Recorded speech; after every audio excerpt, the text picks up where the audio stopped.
Hello everyone and welcome to my review of Mario Kart DS. My name is Einar. I recently played through the entire game, which you can see in these 4 videos right here. And after that I was like, I want to do a review on this game. So here we are. So yeah, I'll be going over these categories you can see on the screen right now. I hope this will be helpful for you guys. So let's get into the review. Introducing Mario Kart DS. Mario Kart DS was released in 2005, 15 years ago, making it one of the first and oldest games on the Nintendo DS. Being the 5th installment in the series thus far, it was then regarded as the very best Mario Kart game there was. Mario Kart DS was also the first Mario Kart game introducing online play, making it one of the most revolutionary games there was at that time, and I will get into this a bit more later. So that was some backstory on Mario Kart DS. Of course, being a very old game, I will try to be fair criticizing it, but I still will give my criticism. So let's see now.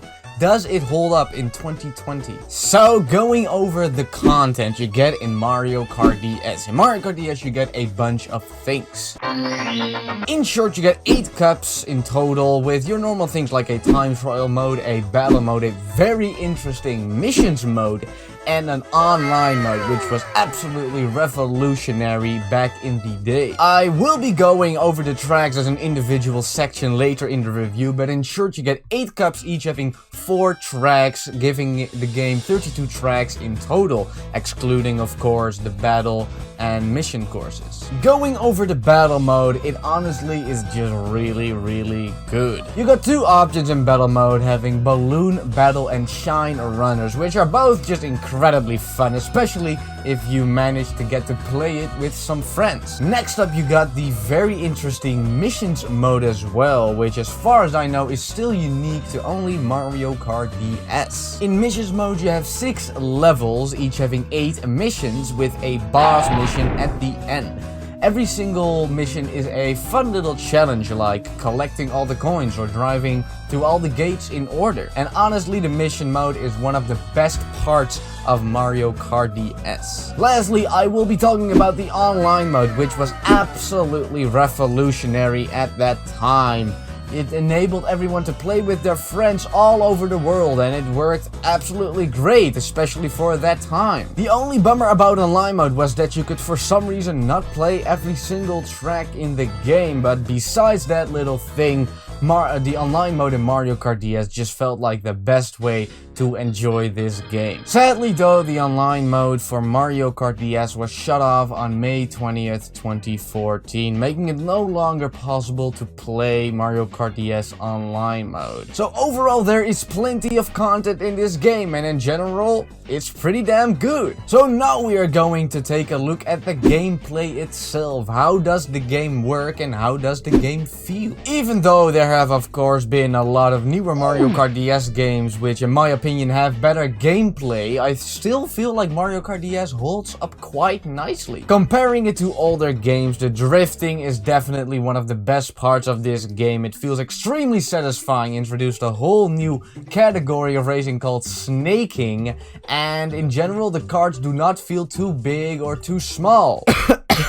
Double dash. The items feel really good as well. They work nicely and it feels really great getting a good item when you are in a lower spot, even though it does sometimes feel a bit bland because not many new items were introduced in Mario Kart DS, if any. So the overall gameplay of Mario Kart DS feels nice, even in 2020. It's fun, it feels good to race, and it's very satisfying. Gameplay gets a definite pause from me. The tracks of a Mario Kart game are of course one of the most important parts of a Mario Kart game. So let's take a look. Are they good? Let's first off take a look at how the tracks are divided in Mario Kart DS. As I have said before, there are 8 cups in this game, each cup having 4 tracks, making the game have 32 tracks in total. 4 of the cups are completely new tracks, and 4 of the cups are retro tracks, meaning they have been used in other Mario Kart games before. Personally, I am not the biggest fan of the retro tracks and the new tracks being separated.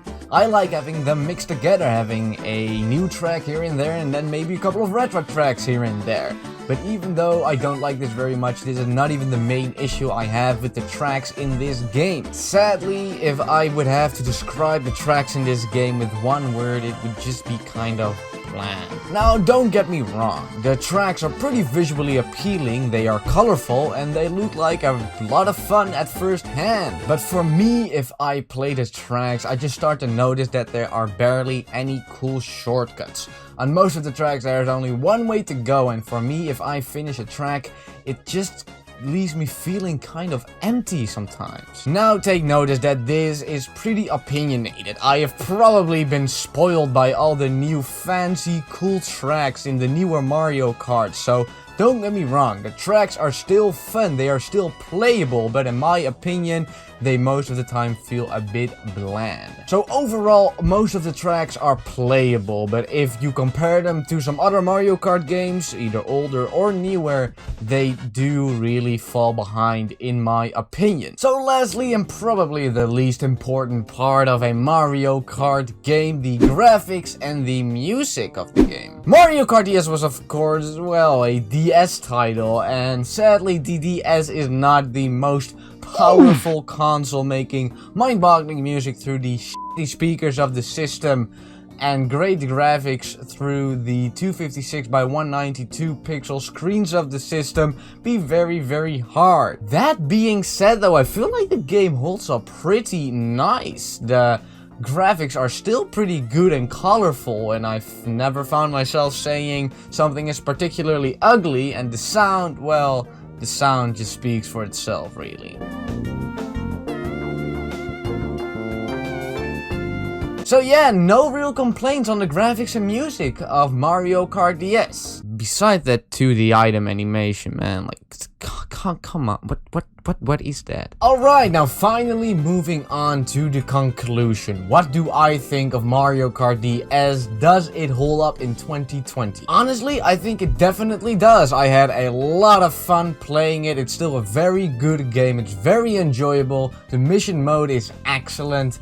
And honestly, I think it's still a very good game to play in 2020. My biggest minus about the game is probably the tracks feeling quite bland at times, but other than that, I think it's an excellent game. I would give it about a 8 out of 10. Alright, thank you guys so much for watching this review. Of course, I have been gone for about 2 weeks. I didn't really have a lot of motivation to make any videos, but I'm back now. If you guys like this video, please leave a like, subscribe if you are new, and if you want more, make sure to leave a comment telling me how I did on this review. Did I miss anything? Did I get anything wrong? And I hope to see all of you guys in my next video.